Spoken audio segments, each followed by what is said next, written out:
Assalamualaikum warahmatullahi wabarakatuh. Perkenalkan, nama saya Ira Medatri Mariani. Saya dari kelas 2C, Prodi S1 Keperawatan, Fakultas Ilmu Kesehatan, Universitas Muhammadiyah Tasikmalaya. Video ini untuk memenuhi salah satu tugas ujian praktik akhir semester dengan mata kuliah Keperawatan Medika Bedah 1 dengan dosen pengampu yaitu Ibu Aida. Sebelum melakukan tindakan, saya akan membacakan kasus osteonya terlebih dahulu, yaitu seorang laki-laki usia 30 tahun dirawat di ruang penyakit dalam dengan diagnosa medis asma bronkial. Hasil pengkajian didapat pasien mengeluh sesak, batuk berdahak, kental berwarna putih, sulit dikeluarkan, terdapat rongki. Di lobus apex anterior dextra terdapat wheezing, IgE meningkat, didapat riwayat serangan muncul setelah kontak dengan debu. Tanda-tanda vitalnya menunjukkan frekuensi napas 30 kali per menit, irama irregular, CTR2, pasien tampak lemas, mengeluh, tidak nafsu makan. BMI-nya 18, HB 11 gram. Terdapat kateter, jumlah urin yaitu 400 ml, aktivitas dibantu keluarga. Saya akan menjawab soal SC-nya. Yang pertama itu ada soal kognitif. Poin pertama, apakah diagnosa keperawatan prioritas pada kasus di atas? Yaitu tidak efektifnya bersihan jalan napas berhubungan dengan gangguan suplai oksigen atau bronkospasme, penumpukan sekret, dan sekret kental. Poin yang selanjutnya adalah tindakan apakah yang paling tepat direncanakan perawat untuk mengatasi masalah berdasarkan kasus di atas. Tindakan yang paling tepat adalah kita bisa mengajarkan batuk efektif kepada pasien dan memposisikan pasien secara semi-fowler. Yang ketiga yaitu sebutkan pengkajian yang harus dilakukan perawat sebelum melakukan tindakan pada kasus, yaitu kita bisa mengkaji frekuensi napas pasien terlebih dahulu, mengauskultasi dan menginspeksi. Indikasi fisioterapi dada ada yang bersifat mutlak seperti kegagalan jantung, status asmatikus, renjatan, dan pendarahan masif. Sedangkan kontraindikasi relatif seperti infeksi paru berat, patah tulang iga atau luka baru bekas OP, tumor paru dengan kemungkinan adanya keganasan, serta adanya kejang raksa. Selanjutnya adalah sebutkan golongan obat atau farmakologi yang diberikan pada kasus, berapa dosis, dan berapa lama pemberiannya. Obat farmakologi yang diberikan kepada pasien di kasus yaitu diberikan secara bronkodilator untuk melebarkan bronkus dan merelaksasikan otot-otot saluran pernapasan. Jenis obatnya seperti yang pertama ada glycopyrronium. Dosisnya itu 1 kali hirup dalam sehari mengandung 50 mikrogram.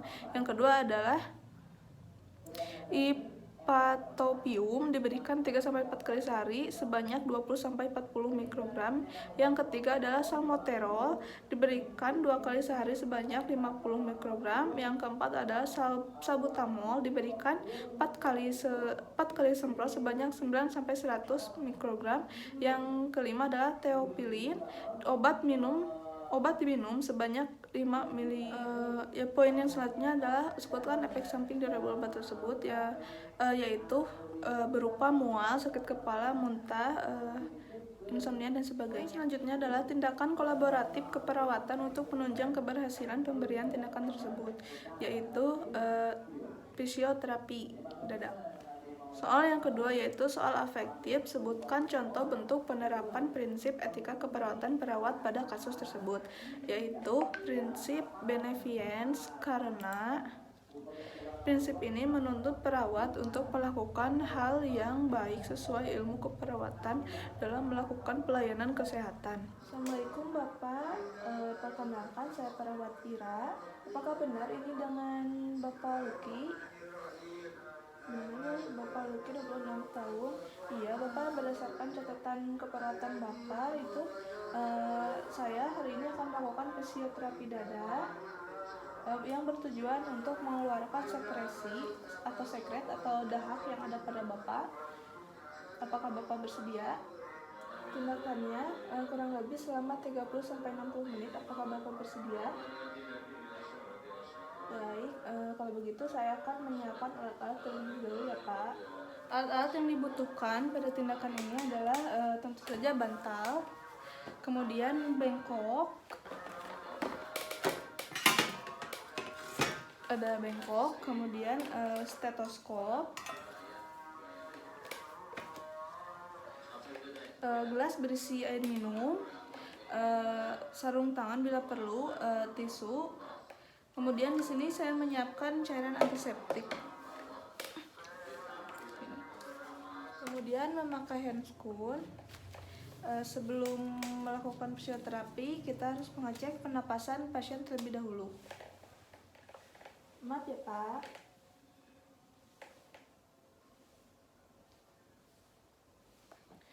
Kemudian untuk langkah selanjutnya kita akan melakukan postural drainase.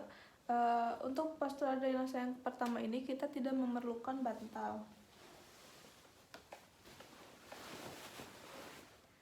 Posisi postural drainase yang pertama yaitu supinasi.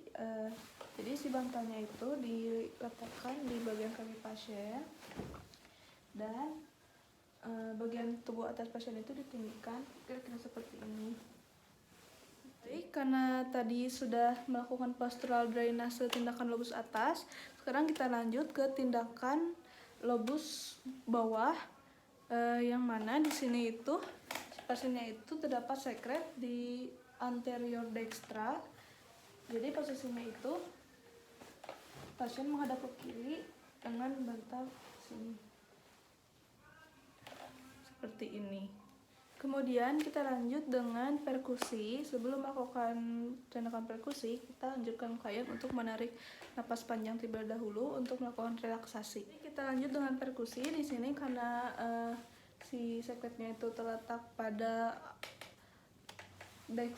anterior dextra, jadi kita akan menepuk di sebelah kanan. Seperti tangannya ditelungkupkan seperti ini.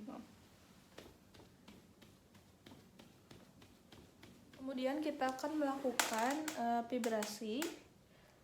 Instruksikan klien untuk menarik napas panjang, kemudian hembuskan. Dilakukannya vibrasi ini ketika klien mengeluarkan napas. Ya, baik Bapak, tarik napas panjang, kemudian hembuskan. Prosedur ini kita lakukan selama 2-3 menit. Yang selanjutnya adalah tindakan batuk efektif. Di sini klien diinstruksikan untuk menarik napas secara perlahan, kemudian menghembuskan. Baik Bapak, sekarang kita akan mengeluarkan sekretnya melalui batuk ya Bapak. Tarik napas panjang, hembuskan, tarik napas, hembuskan, tarik napas, tahan, batukan. Tindakan tadi adalah menarik napas kemudian ditahan selama 2 detik itu untuk mengeluarkan sekret, untuk mengumpulkan tenaga agar sekretnya itu keluar seperti itu.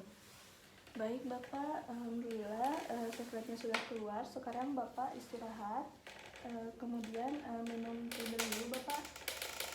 Seperti itu. Untuk evaluasi, kita periksa kembali keadaan pasien. Kemudian lakukan terminasi. Bapak alhamdulillah tindakannya telah selesai dilakukan. Terima kasih atas kerjasamanya. Wassalamualaikum warahmatullahi wabarakatuh. Baik, seperti itu saja yang dapat saya sampaikan. Mohon maaf bila banyak kekurangan. Wassalamualaikum warahmatullahi wabarakatuh.